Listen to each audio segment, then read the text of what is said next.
नमस्कार दोस्तों, मेरे चैनल करंट क्लासेस पे आपका तहे दिल से स्वागत है। आज की इस वीडियो में हम विज्ञान के 20 धमाकेदार क्वेश्चनों के बारे में पढ़ेंगे, तो वीडियो शुरू से लेकर अंत तक जरूर देखें। तो प्रथम क्वेश्चन है, ध्वनि का मापन किस में होता है? तो आपको पता ही है, 4 ऑप्शन दे रखे हैं, वोट, डेसिबल, जल और कैलोरी। तो ध्वनि का मापन आपको पता है डेसिबल में होता है। अगला क्वेश्चन, हड्डियों की विकृति किसके कारण होती है, यानी हड्डियों में टेढ़ापन किसके कारण होता है? तो आपको पता ही है, 4 ऑप्शन दे रखे हैं, क्लोरीन, बेरियम, फ्लोराइड, उपयुक्त सभी। तो हड्डियों में टेढ़ापन है वो फ्लोराइड के कारण होता है। अगला क्वेश्चन, लीवर सोरोसिस बीमारी किस धातु के प्रभाव से हुई है? तो पारा, निकिल, लैंड व आर्सेनिक। तो आपको पता ही है, लैंड के प्रभाव से ये बीमारी हुई है।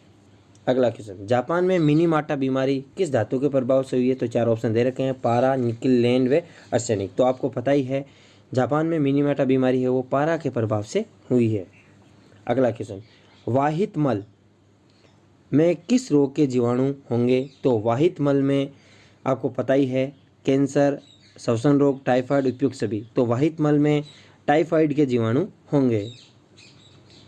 अब है, घरेलू अपशिष्ट पदार्थ युक्त मलिन बहिर्स्राव कहलाता है? तो आपको पता ही है, मलिन जल कहलाता है। क्या कहलाता है? मलिन जल कहलाता है। अगला क्वेश्चन, जल में घुलनशील अवस्था में पाया जाता है? तो जल में कौन सा है वो घुलनशील अवस्था में पाया जाता है? तो जल में आपको पता ही है, ओजोन, इथाइलिन, कार्बन डाइऑक्साइड, उपयुक्त सभी। तो आपको पता है, कार्बन डाइऑक्साइड है वो जल में घुलनशील अवस्था में पाया जाता है। अब है, जल को कोलाइडी पदार्थ बनाता है, यानी जल को कोलाइड पदार्थ क्या बना देता है? तो कोलाइड पदार्थ है वो जल को धुंधला बना देता है। क्या बना देता है? धुंधला बना देता है। अगला क्वेश्चन, निम्नलिखित में से कौन सी एक सदिश राशि नहीं है? तो आपको पता ही है, द्रव्यमान है वो एक अदिश राशि है। किस प्रकार की राशि है? अदिश राशि है। जबकि वेग, सवेग और कोणीय वेग है वो सदिश राशि है। अगला क्वेश्चन, एडवर्ड जेनर ने किसकी खोज की थी? तो आपको पता ही है, एडवर्ड जेनर ने चेचक के टीके की खोज की थी। अगला क्वेश्चन, सामान्य ट्यूबलाइट में कौन सी गैस भरी होती है? तो आपको पता ही है, ये तो आसान सा सवाल है। सामान्य ट्यूबलाइट में हमेशा आर्गन के साथ मरकरी वेपर की गैस भरी होती है। भूरी क्रांति किससे संबंधित है? ये क्वेश्चन बहुत बार पूछा जा चुका है। तो आप देख सकते हैं, भैंस के विकास से, भेड़ के विकास से, उर्वरक के उत्पादन से। तो आपको पता ही है, ऑप्शन पढ़ने के बाद में पता चल गया होगा, उर्वरक उत्पादन से भूरी क्रांति का संबंध है। अगला क्वेश्चन, भारत के किस गणितज्ञ द्वारा शून्य की खोज की गई? तो भारत के किस गणितज्ञ द्वारा शून्य की खोज की गई? ये तो बहुत पुराना सवाल है। तो आप देख सकते हैं, आर्यभट्ट द्वारा है शून्य की खोज की गई। आर्यभट्ट द्वारा शून्य की खोज की गई। अगला क्वेश्चन, ज्वालामुखी उद्गार के समय, यानी ज्वालामुखी जब फटती है उस समय सर्वाधिक मात्रा में क्या निकलती है? तो 4 ऑप्शन दे रखे हैं, sulphur dioxide, nitrogen, carbon dioxide, जल वाष्प। तो आपको पता ही है, जल वाष्प है वो सर्वाधिक मात्रा में निकलती है। अगला क्वेश्चन, एक अच्छे ईंधन के लिए कौन कौन सी शर्तें आवश्यक है?